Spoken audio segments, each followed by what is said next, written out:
GAECO deflagra a Operação Maserati 2 para combater integrantes de uma facção criminosa que pretendia expandir a atuação em Santa Catarina. Mulher é assassinada em Ituporanga, no Alto Vale, e família pede ajuda para o traslado do corpo. Governador Jorginho Melo cumpre agenda oficial no sul de Santa Catarina.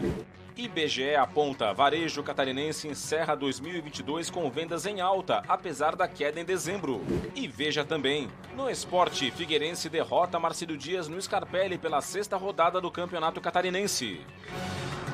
Está no ar o Band Cidade com Rodrigo Cardoso.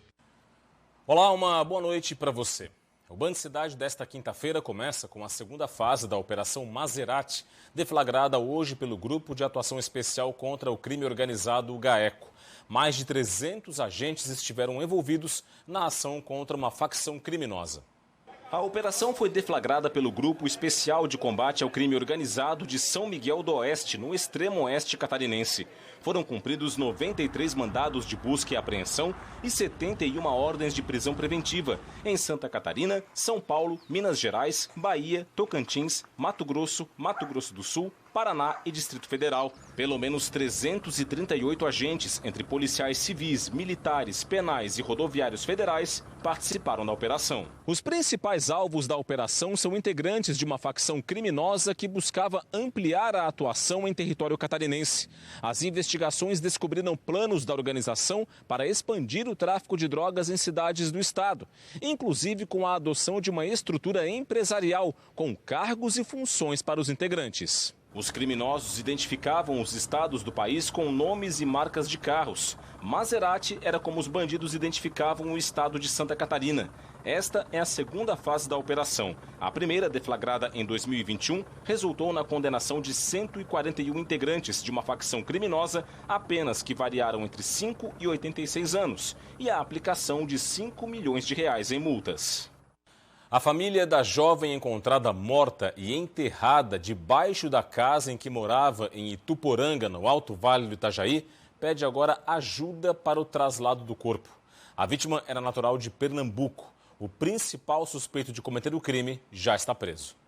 Jéssica Rayara Batista, de 22 anos, foi encontrada depois de mais de 30 horas de operação da Polícia Civil. Ela havia desaparecido no domingo. O corpo da jovem foi encontrado na terça-feira, enterrado embaixo da casa onde morava com o companheiro e principal suspeito do crime e com 2 filhos pequenos na comunidade de Coqueiral, em Ituporanga. O suspeito foi detido e as investigações da Polícia Civil continuam. Familiares da vítima, que moram em Ipubi, no estado de Pernambuco, ainda estão muito abalados com a morte prematura. Uma pessoa amável, uma pessoa que se dava bem com todo mundo, que não fazia mal para ninguém. Estava sempre ali disposta a ajudar, o tanto que está sendo angustiante para todos nós. Sem parentes próximos na região, a família tenta conseguir doações para levar o corpo da jovem para Pernambuco. Os filhos de Jéssica também devem ficar aos cuidados da mãe materna. O Pix é através do telefone 34 991 62 47 17. Quem contribuir pode entrar em contato no WhatsApp de mesmo número, porque eles pretendem devolver o dinheiro dos doadores caso não consigam o valor. Na madrugada de hoje, a Polícia Militar prendeu um traficante em Balneário Camboriú, litoral norte catarinense. Os policiais abordaram um veículo em atitude suspeita. Após a busca, os agentes encontraram 102 quilos de maconha. Ao ser questionado, o motorista relatou que pegou a droga no Paraná e que entregaria o entorpecente na região. Ele foi preso em flagrante e levado para a Polícia Civil junto com a maconha apreendida. Em uma ação conjunta entre policiais militares e rodoviários federais, apreendeu 12 mil maços de cigarros contrabandeados do Paraguai, isso em Videira, no meio-oeste catarinense. Foi por volta das 11 horas da noite de ontem. Durante um patrulhamento na SC 135, os policiais abordaram um carro abarrotado de cigarros. O motorista de 33 anos foi preso em flagrante por contrabando e levado para a Polícia Federal de Lages. A carga e o veículo foram encaminhados para a Receita Federal em Joaçaba. O Ministério Público Estadual pediu para a Justiça que a influencer acusada de estelionato seja obrigada a usar tornozeleira eletrônica. O pedido foi feito nesta terça-feira. O pedido foi feito contra a decisão da Justiça que relaxou a prisão em flagrante da empresária e influencer Maiara Lima Correa, de 32 anos. A jovem foi presa em flagrante no dia 30 de janeiro em Itajaí, no litoral norte do estado. Ela é acusada de estelionato ao usar um cartão de crédito clonado para fazer compras e aplicar golpes em estabelecimentos comerciais na compra de cosméticos. Além disso, a empresária teve o estabelecimento de bronzeamento artificial que possui interditado por irregularidades. Logo mais, depois do Band Cidade, tem o Jornal da Band. Os destaques de hoje chegam com o Douglas Santucci. Olá, Douglas. Estamos de volta com o Band Cidade. O governador do estado cumpriu hoje a agenda no sul catarinense. Jorginho Melo participou da abertura da colheita do arroz e também visitou o complexo termoelétrico Jorge Lacerda.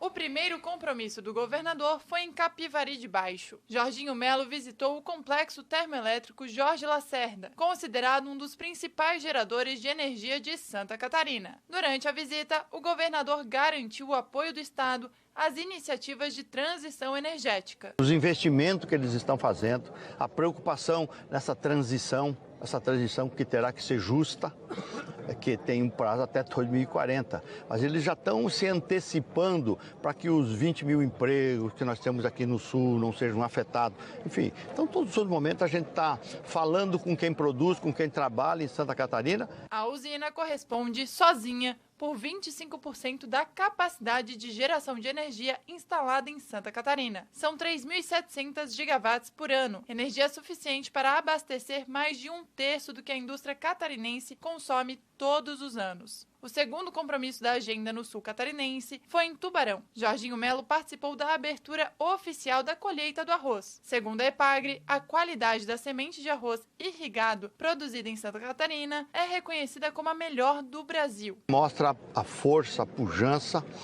do que o nosso arroz representa, tanto para o Brasil como para fora do Brasil, né? A qualidade do que se produz, a EPAGRE é um grande parceiro do governo de Santa Catarina, dos produtores, em alinhamentos, em criações de tipo de arroz que dê mais produtividade, enfim. Então, é uma economia fortíssima de Santa Catarina. Nós produzimos, o maior produtor do Brasil somos nós. Santa Catarina deve produzir mais de 1.240.000 toneladas de arroz na safra 2022-2023, um recuo de 1,07% em relação ao ciclo anterior. A produtividade deve ser de 8,5 toneladas por hectare. Mais de 5 mil famílias trabalham na cadeia produtiva do arroz em Santa Catarina, distribuídas em 93 cidades. O setor gera mais de 50 mil empregos. O governo do estado vetou a possibilidade de pagamento dos pedágios em Santa Catarina por meio do Pix. O projeto havia sido aprovado no fim do ano passado pela Assembleia Legislativa e estabelecia que as concessionárias eram obrigadas a aceitar essa modalidade de pagamento. Segundo o governo, o veto se deve ao fato de a competência para definir esse tipo de assunto ser federal e não estadual. Curiosamente, a proposta teve a autoria do deputado estadual Nilson Berlanda, do PL, partido de Jorginho Melo. Agora, o veto vai ser analisado pelos deputados estaduais e pode ser mantido ou derrubado. Pelo menos 2,5 milhões de brasileiros estão empregados na construção civil. Em 2022, o setor gerou cerca de 10 mil novos postos formais de trabalho só em Santa Catarina, um crescimento de quase 10%. Para 2023, as expectativas são positivas. Ednilson trabalha há mais de 20 anos na construção civil. Este ano ele veio do Pará em busca de oportunidades em Santa Catarina. Eu cheguei há pouco menos de um mês do estado do Pará, né? Graças a Deus cheguei aqui e tive a sorte de conseguir logo emprego. Para o mestre de obras, a contratação de novos profissionais foi intensificada no último ano. Ano passado já foi contratado e esse ano ainda estão precisando de mais mão de obra ainda, mão de obra qualificada. Estão registrados quase 120 mil empregos formais na construção civil aqui em Santa Catarina. Em 2022, quase 10 mil novos empregados tiveram a sua carteira de trabalho assinada, um aumento de quase 10% se comparado comparado com o ano anterior. O estado é o quarto no país quando o assunto é geração de empregos nessa área. A nível de Brasil, nos 2 últimos anos aí, mais de 500 mil novos trabalhadores na nossa indústria. Ou seja, hoje a construção civil formal emprega 2,5 milhões de trabalhadores no nosso país. Na região da Grande Florianópolis, por exemplo, são mais de 20 mil trabalhadores ativos na construção civil, setor que também movimenta a indústria. Quem compra um imóvel está vazio, muitas vezes, Então, ele vai mobiliar esse imóvel, vai comprar eletrodoméstico, vai comprar cortina, vai comprar tapetes, vai comprar talheres. Quer dizer, então, a indústria da construção civil movimenta todos os outros setores, E é importante porque gera a economia de uma forma geral. A previsão é que no final de 2023, a construção civil no estado consiga superar o PIB do último ano. Nós temos uma previsão positiva, Esperamos que o novo governo mantenha as políticas de incentivo à indústria da construção, que se consolide com essas ações importantes, que se mantenha crédito para as pessoas, para que possam efetivamente continuar esse desenvolvimento do nosso setor. Há uma perspectiva de nós fecharmos o PIB da indústria da construção civil em 2023 em 2,5%, ante a um PIB nacional previsto de 0,75%. Então, esperamos que essas políticas continuem de incentivo, já que é tão importante o nosso setor na geração de emprego e renda para toda a população.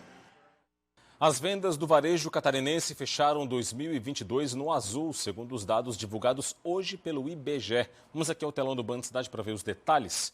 Em dezembro, segundo o IBGE, na comparação com o mês de novembro, o volume de vendas caiu 0,6% em Santa Catarina. Essa queda foi até menor do que a queda nacional, que foi de 2,6%. Em média, foi esse o resultado. Na comparação com dezembro de 2021, alta de 2,2%. No conjunto de janeiro a dezembro de 2022, o varejo catarinense teve uma alta de 1,1%, bem próximo aí do índice nacional, que foi de 1%. No acumulado de 2022, o setor que mais cresceu foi o de livros, jornais e papelaria, 2,5%, 20,5%, melhor dizendo, por cento de crescimento, seguido por equipamentos e materiais de escritório, que cresceu 17,4%, combustíveis e lubrificantes, 14,7%. Já o setor têxtil teve queda de 9,6% nas vendas em 2022. Você vê na tela aí o varejo ampliado, que inclui veículos e materiais de construção. Em dezembro, alta de 0,7% na comparação com novembro. Já em relação a dezembro de 2021, alta de 2% e alta de 2,5% no acumulado de 2022. Materiais de construção tiveram um tombo de 9% nas vendas no ano passado, enquanto os veículos tiveram alta de 8,8%. Hora de conferir como vai ficar o tempo nesta sexta-feira em todo o estado. As informações agora para você na previsão do Band Cidade.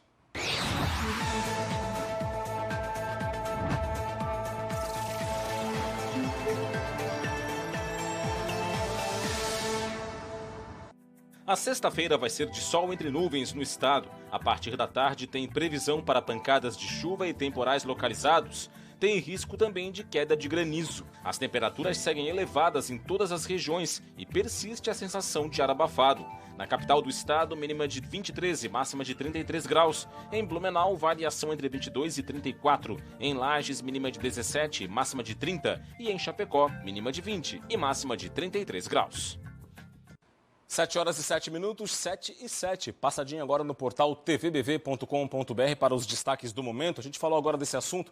Construção civil é destaque na geração de empregos em Santa Catarina. Tem também o mutirão de cirurgia vascular ambulatorial na Serra Catarinense. Aqui, prazos para desconto do IPTU estão terminando nas cidades catarinenses. E também destaque para a Operação Maserati, fase 2, deflagrada hoje pelo GAECO. Tudo isso e muito mais você acompanha em tvbv.com.br. Acesse, aponte a câmera do seu smartphone para o QR Code que está na sua tela e, claro, fique muito bem informado. A seguir, no Band Cidade tem o esporte com a vitória do Figueirense sobre o Marcílio Dias pelo Campeonato Catarinense. Você vai ver estes e outros assuntos logo após o intervalo. Fique ligado, continue com a gente.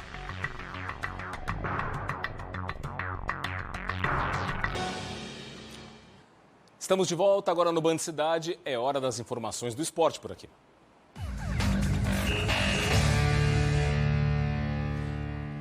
Campeonato Catarinense, no fechamento da sexta rodada, o Figueirense derrotou o Marcílio Dias no estádio Orlando Scarpelli. Uma vitória que ajudou a diminuir a pressão sobre o técnico Cristóvão Borges. A melhor e única chance do Furacão na primeira etapa foi aos 32, com Nicolas, que cruzou na área e o zagueiro Victor Guilherme afastou. E a vitória do Alvinegro começou com o zagueiro Everton contra. O Marcílio reagiu e Gasparotto defendeu o chute de Luiz Fernando. Gustavo França, de cabeça, quase fez o segundo. A pressão marcilista seguia forte. Até que as redes balançaram de novo. Aos 45, e com ele, Gustavo França. Só que aos 47, o Marinheiro descontou. De pênalti com Luiz Fernando. E a noite fechou assim no Scarpelli. Figueirense 2, Marcílio Dias 1. Chegou ao fim o jejum de 4 jogos sem vencer do Figueirense. O triunfo sobre o Marcílio Dias foi o segundo do Alvinegro no Campeonato Catarinense. O Figueira volta a somar os 3 pontos, chega aos 8 e assume a 6ª posição. O Alvinegro buscava vencer para virar a página no estadual. Mas o futebol apresentado deixou o torcedor um tanto desconfiado. Independente de como fosse, jogando muito bem ou não, era fazer a vitória. E aí fizemos. Mas eu sei também quanto eles podem produzir e quanto de potencial eles têm para ser desenvolvido. Então essa equipe tem muito mais a dar e vai dar. Nos demais jogos da noite de quarta-feira, 2 empates em 0-0. O Brusque empatou sem gols com o Concórdia no estádio Augusto Bauer. O líder Hercílio Luz também ficou no 0-0 no duelo do sul do estado com o Criciúma no estádio Aníbal Costa, em Tubarão. Falei que a rodada se encerrou ontem, mas não, tem 2 jogos hoje que completam a rodada e já estão inclusive em andamento. No estádio Orlando Scarpelli, o Atlético Catarinense enfrenta o Joinville. E na Arena Condá, a Chapecoense recebe o Camboriú. As 2 partidas começaram às 7 da noite. No estádio Orlando Scarpelli, o Joinville vai vencendo o Atlético Catarinense por 1-0. E já o jogo entre Chapecoense e Camboriú ainda está com o placar fechado, 0-0. Cobertura completa amanhã no Jogo Aberto SC, 12h30. Os estudantes que prestaram o Exame Nacional do Ensino Médio, o Enem 2022, já podem conferir resultados na internet. As notas serão divulgadas só na próxima segunda-feira, dia 13 de fevereiro. Mas a divulgação já está liberada desde ontem. Para consultar a nota, o estudante deve acessar enem.inep.gov.br/participante, inserir login, CPF e senha. O Enem é usado como critério de seleção por universidades públicas e privadas e dá acesso ao Sistema de Seleção Unificada, o SISU, e também a programas como o ProUni e o FIES. Olha, nesse início de ano, muita gente está às voltas com o pagamento de impostos. Um dos tributos cobrados nessa época é o Imposto Predial e Territorial Urbano, o IPTU. Os municípios apostam em descontos para quem quer pagar em cota única. Detalhes agora com a repórter Júlia Matos.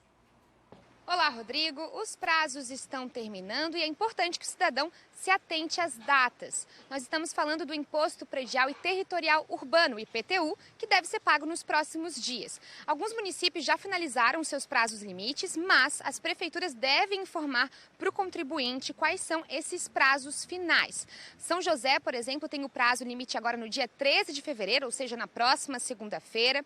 Por outro lado, Palhoça tem um prazo um pouquinho mais esticado, vai até o dia 31 de março. Lembrando, essas informações devem ser cedidas pela prefeitura. Aqueles que não ganharam ou não receberam carnê ou precisam ter acesso às informações na prefeitura ou nos portais, devem levar esses documentos, não esquecer dos documentos principais, que são CPF e CNPJ. Depois das datas estipuladas, é importante lembrar que esses valores não vão mais ganhar os descontos que são prometidos pela prefeitura. Volto com você. Obrigado, Júlia. Vale a pena, sim, pagar os impostos em cota única. No caso do IPTU, o desconto é bem interessante, viu? Não é bom pagar parcelado, não.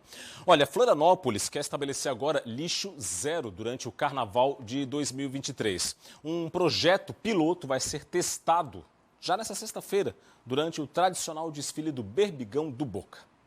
O foco das atenções da Prefeitura vai ser em locais de grande concentração durante o Carnaval, como a área central da cidade e também bairros que recebem eventos. O planejamento já começou. com reforço nas equipes de limpeza de ruas, utilização de caminhões hidrojatos e coleta seletiva. Vai rodar em torno de 700 funcionários nesse período, né, do carnaval, e os caminhões da coleta, a coleta ela continua, né, normalmente, nós só vamos aí colocar uns horários a mais com a Secretaria Municipal do Meio Ambiente, né, que é a que cuida da coleta. Nós vamos fazer algumas coletas especiais como no dia de amanhã. Se observar amanhã na área central, nós vamos estar durante todo o dia com os carros menores, que são os caminhões que entram aqui, fazendo o recolhimento desse lixo, e nos bairros nós vamos passar antes para fazer a coleta e depois que encerrar as atividades dos foliões, também uma outra coleta.